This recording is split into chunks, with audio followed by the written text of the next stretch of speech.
महाभारत में एक कथा आती है। जब पांडव जंगलों में भटक रहे होते हैं, उनको प्यास लगती है और पानी कहीं नहीं मिलता। तो एक एक करके वो पानी की खोज में जाते हैं।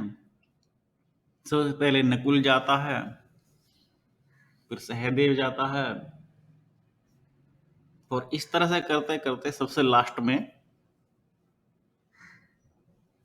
युधिष्ठिर को भी वहां पानी ढूंढने के लिए जाना पड़ता है कि भाई इतने देर हो गई, आए नहीं, क्या कारण रहा।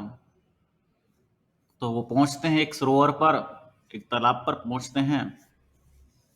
और वो जो आप सबने एक फेमस कहानी सुनी है कि यक्ष बैठा हुआ आवाज लगाता है कि इस तालाब का पानी केवल वही पी पाएगा जो मेरे प्रश्नों का उत्तर देगा। बाकी सब चार पांडवों ने उत्तर नहीं दिए थे। युधिष्ठिर सुनकर चौकन्ने हो गए। उन्होंने कहा, हाँ, मैं इन प्रश्नों का उत्तर दूंगा, पूछे क्या पूछना है। कई प्रकार के प्रश्न पूछे गए और उनमें से एक प्रश्न ये भी था कि संसार की सबसे बड़ी गतिमान, सबसे तेज गतिमान विषय वस्तु क्या है। तो युधिष्ठिर ने उत्तर दिया, मन। और संसार का सबसे तेज गतिमान विषय मन है, और ये सत्य है। जब आप पास्ट में कुछ सोचते हैं तो एक सेकंड भी नहीं लगती, आपकी आंखों के आगे वही चित्र नाचने लगते हैं। ऐसा भी तो हो सकता है कि जो भविष्य में होने वाला है या होगा, उसको भी आप अपनी आंखों से देख सकें। इसको दिव्य दृष्टि कहते हैं। और ऐसा भी हो सकता है कि जब आप मन के पार चले जाएं तो जो जहां कुछ हो रहा है वो लाइव टेलीकास्ट आप देख सकते हैं। ऐसे ही दिव्य दृष्टि व्यास जी ने संजय को दी, जो धृतराष्ट्र का सारथी था, और उसने पूरी महाभारत का युद्ध का वर्णन धृतराष्ट्र को अपनी आंखों से देख करके कमेंट्री के रूप में सुनाया था।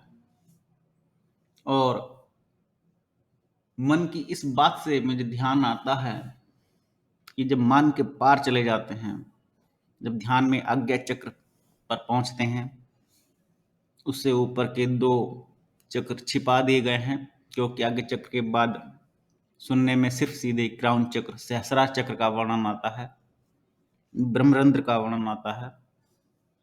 लेकिन जिस तालाब की, जिस सरोवर की कल्पना या परिकल्पना या वास्तव में ये सत्य है, वास्तव में ये सत्य है कि तालाब का पानी पीने का वही अधिकारी है जो प्रश्नों का उत्तर देगा। और ये तालाब, ये मानसरोवर, ये हमारे आज्ञा चक्र से ऊपर और सहस्रार चक्र से नीचे इस क्षेत्र में कहीं स्थित है, और उसमें अमृत भरा हुआ है, और वो बूंद बूंद करके टपकता रहता है, लेकिन हम उसे पी नहीं पाते क्योंकि हम मन के पार नहीं जा पाते हैं। हमारे ध्यान की साधना बड़ी क्षुद्र है, तुच्छ है। तो युधिष्ठिर ने वो जल पिया था उस तालाब का। उस कहानी का संकेत ही यही है कि मन के पार जाने के वजह जो सबसे गतिमान है, जो सबसे शक्तिशाली है, मन किसी को चैन से नहीं बैठने देता। अब ध्यान में जब आप मन के पार चले जाते हैं, समस्त प्रकार की सिद्धियों के अलावा आप उस अमृत का पान करते हैं जिसके लिए आपने देवासुर संग्राम का वर्णन पढ़ा है। ये ध्यान के बड़े गोपनीय रहस्य में सूत्र हैं जो भिन्न भिन्न कथाओं में, किसी रामायण में, किसी महाभारत में, किसी गीता में, सब जगह बिखरे हुए हैं, लेकिन इनको ना कोई समझ पाता है क्योंकि कोई प्रैक्टिकल तो करता नहीं। ध्यान की प्रैक्टिकल करने में तो अपनी जान की आहुति देनी पड़ती है। जब अपने शरीर पर कोई प्रयोग करोगे तब आपको पता लगेगा कि आपके शरीर में क्या क्या छिपा हुआ है। तभी तो ये पंक्ति सिद्ध होती है, यत पिंडे तत ब्रह्मांडे।